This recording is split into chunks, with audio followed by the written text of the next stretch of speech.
Hi everybody, it's Tim Hughes here. I'm the CEO and co-founder of DLA Ignite. With me today, I've got Stephen Sumner. We're going to talk about retail. We're going to talk about the disruption in retail. And we're also going to be talking about the 4 things that you can, if you're working in retail, that you can take away and actually implement yourself. So, Stephen, before we start, just tell everybody where they can get hold of you. So I'm available via email, stephen@dlaignite.com. You can find me by my website, stephensumner.net. You can get me on LinkedIn, Facebook, Instagram, and Twitter. And very soon I shall be on TikTok. Oh, excellent. I'm on there, but I've only done one video. I needed to know what it was like. But we're not here to talk about TikTok. Maybe another day, No, Stephen. Indeed. If we think about retail is just exploding. It's being disrupted. My high street's completely changing. The only companies or the shops that seem to be on the high street for me are coffee shops, betting shops, and hairdressers. Big box retail, in the old days, if I wanted to buy a TV, I would go into a shop and buy one, and now I can just buy it off the internet. And there's all these specialist brands that are coming up, so you don't just buy, there aren't just Walker's crisps anymore. I think when I grew up, there was just Walker's and Smith's. Now there's all kinds of crisps, and you can actually buy them directly from the company that is actually selling them. So you can actually bypass the retailer. So we're seeing disruption in all kinds of forms. In the places where you're working, how do you see it, Stephen?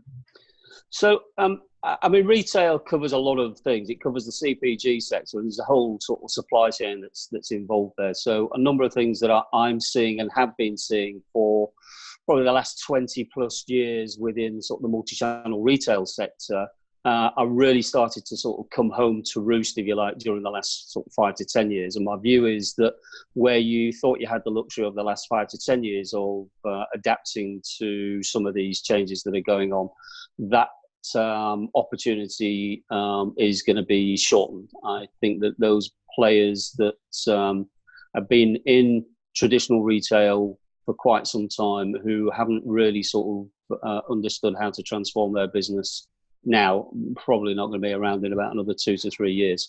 And the reason for, sorry, Tim. And just so CPG being consumer product goods. Yeah, so the stuff that you go in a supermarket and various other boots and various other things, you see all those packaged stuff from Unilever and so on. So it's the whole sort of supply chain really, and the ripple effects that's associated with that. There's a number of things really that's disrupting the industry, and sadly, there is no silver bullet, so there's no sort of single answer to solving it, and that's not really the point of this conversation today. I just wanted to highlight for me what I think are the key sort of trends that retail and CPGs should really be paying attention to if they're not already doing that. And that is that ad skipping, ad blocking, and GDPR has created a tsunami of problems for brands, marketers, and advertisers.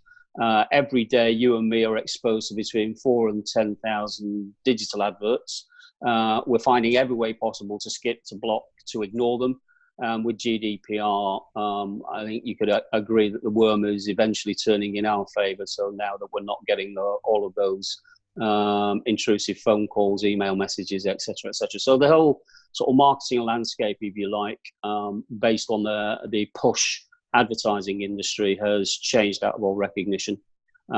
Agency land is in turmoil, doesn't know what to do. So brands themselves are struggling. So this is a traditional way of us keep pushing ourselves onto you. So yeah. I mean, the classic example is that my partner buys Gap jeans, and as soon as we walk in, she'd love to have a relationship with Gap, and all she'd ever buy is Gap jeans. But as soon as you walk in Gap, all they want to do is sign you up to their mailing list. And I believe what they do is that they send you at least one email a week, basically saying buy my shit.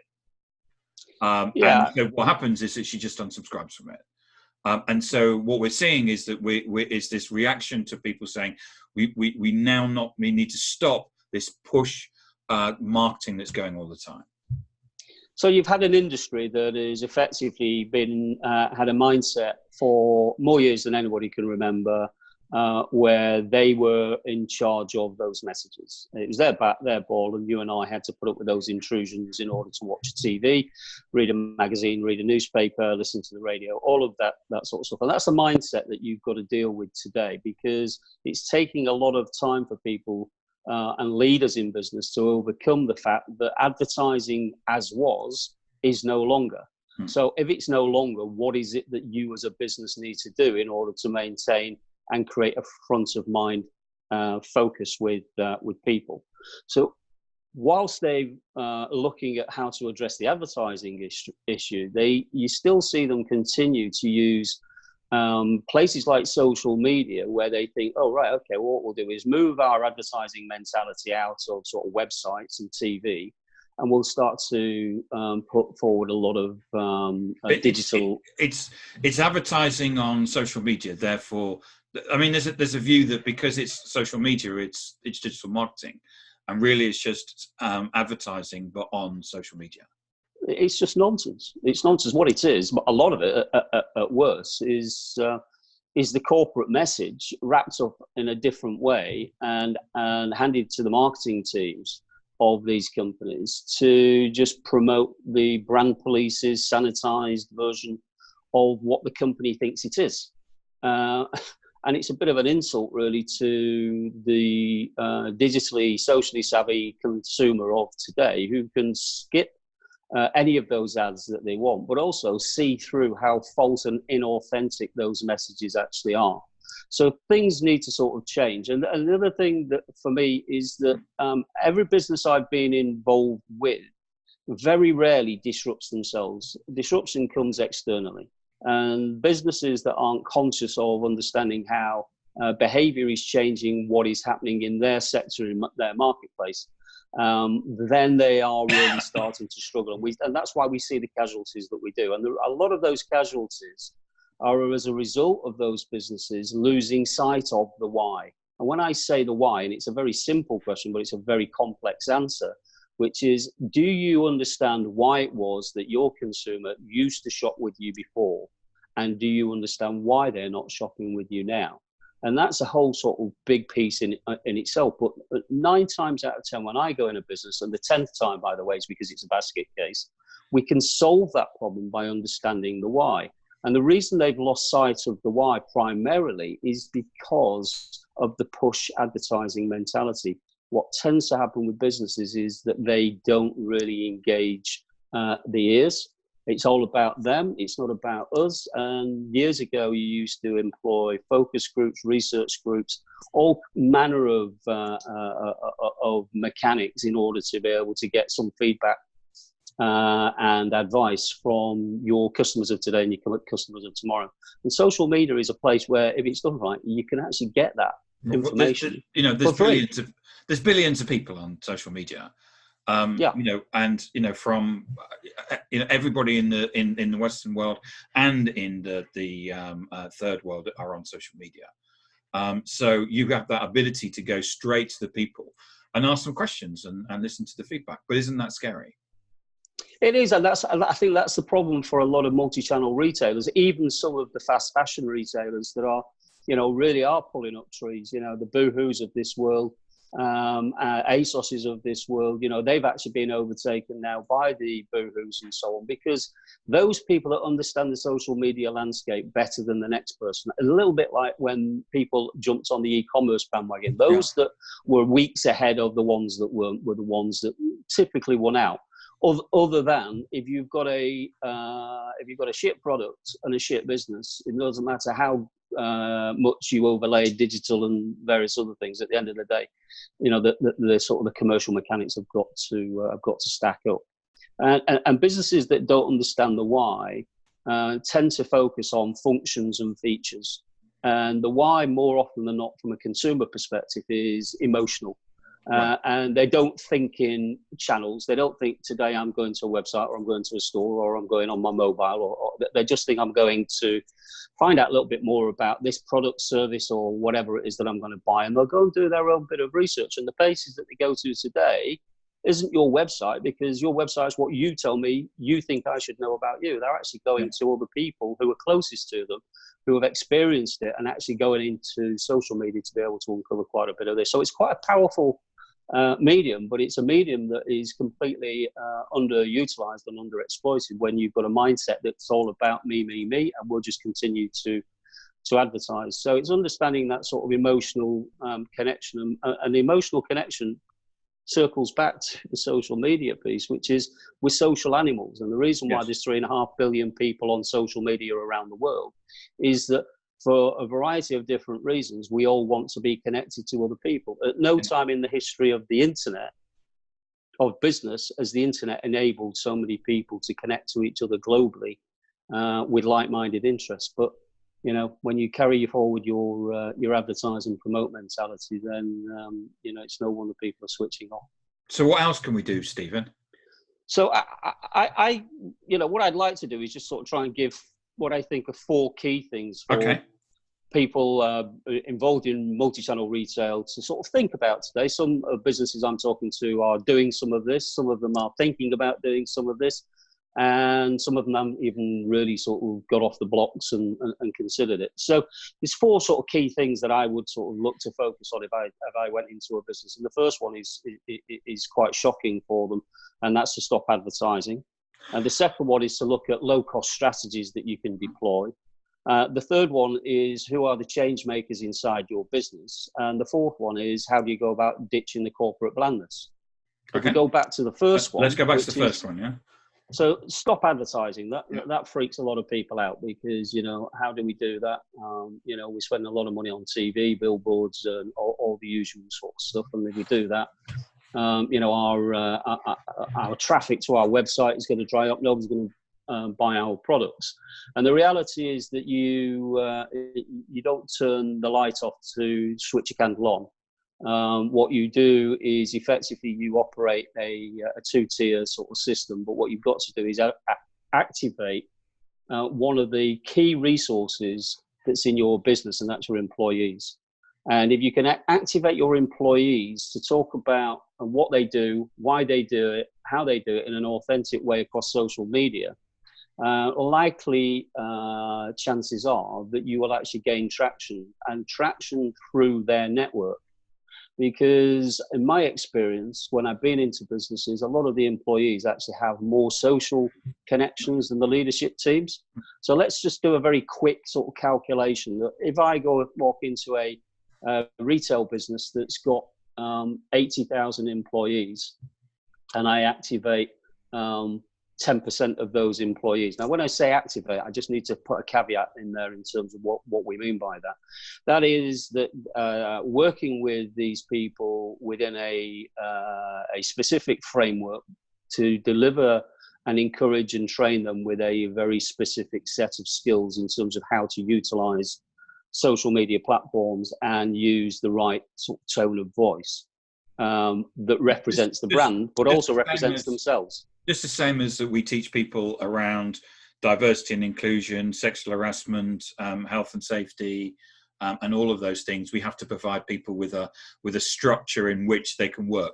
These are the good behaviours. These are the bad behaviours, and this is where this is this is how you need to carry yourself. Yeah.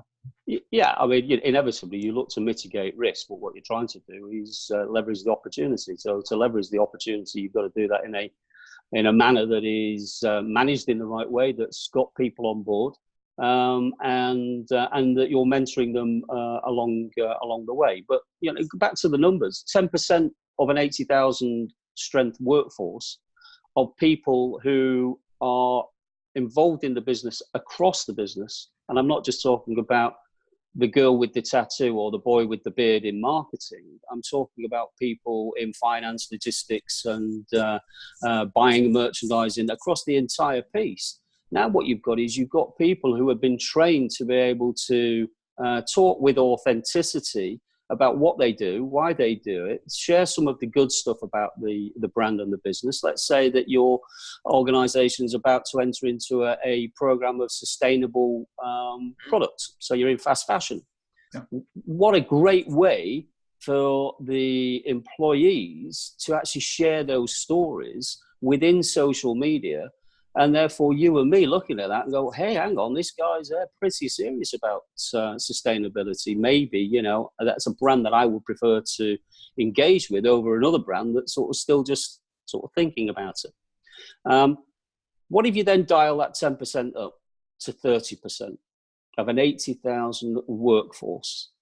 And every single week, you've got 30% of that workforce all talking to their 500 or so followers with those sorts of messages. That's why you don't need to do advertising. What you need to do is create authentic conversations, and over a period of time, start to listen to some of the feedback that's coming back, refine, retune, and really get some focus on those messages. And you do that by deploying what I call a low-cost strategy, which is you develop content-led stories. So you leverage the stories that each of those people have got in the same organization, working for the same company, with the same brand, but get them to tell their stories from their perspective in a way that you and me and other consumers would appreciate and would value that. And what you're doing is you're building up a relationship. Because if we take one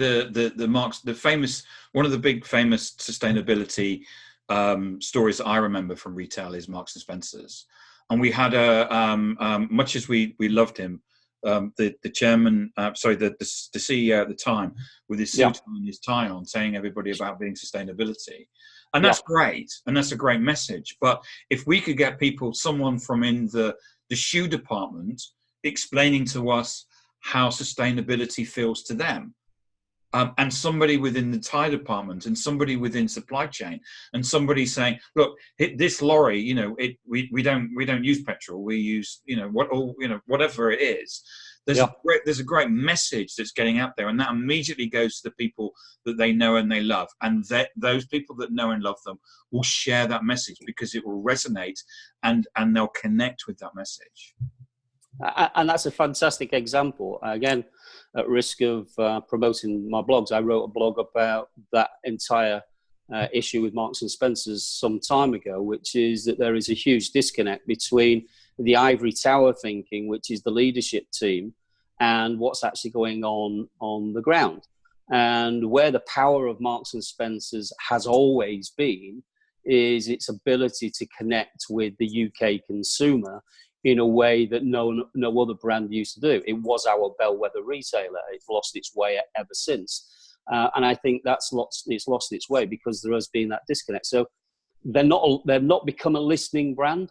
As with most of the retailers, they've forgotten how to listen. And what I'm saying is that through activating the employees, developing a content-led strategy that's authentic, getting the employees to talk about how they see the world, you can then start to share that content, and that's advertising that I'm afraid you cannot buy.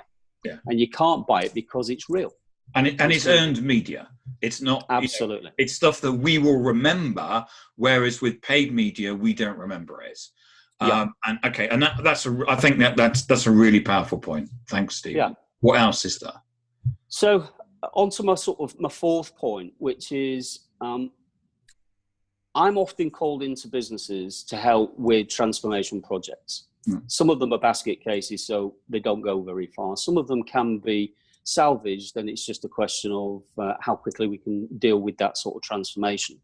Now, when you have a business that tends to operate, we're the leaders, you're the employees, and sort of you don't improve that communication piece, you very rarely get things moved along. Doesn't matter how much resource you've got, doesn't matter what the financial acumen is, it doesn't matter what the infrastructure and logistics are.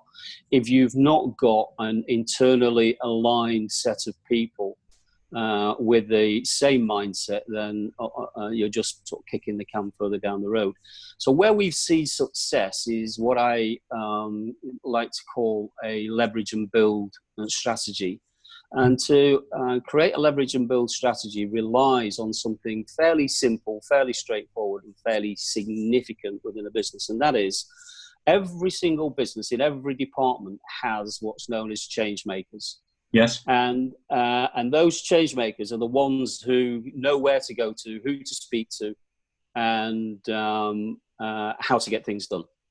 Now, if I wanted to disrupt my business today ahead of somebody else doing it tomorrow, I would have an internal team of change makers going away and saying, if you were to go and listen to our customers, understand the why they're not shopping with us or why they used to shop with us and what we can do, and come up with a commercially deliverable plan, I think that you could do that in parallel with sort of keeping the ship afloat today. Yep. And I've seen that, and I've done that numerous times myself, both in the UK and I've done it internationally.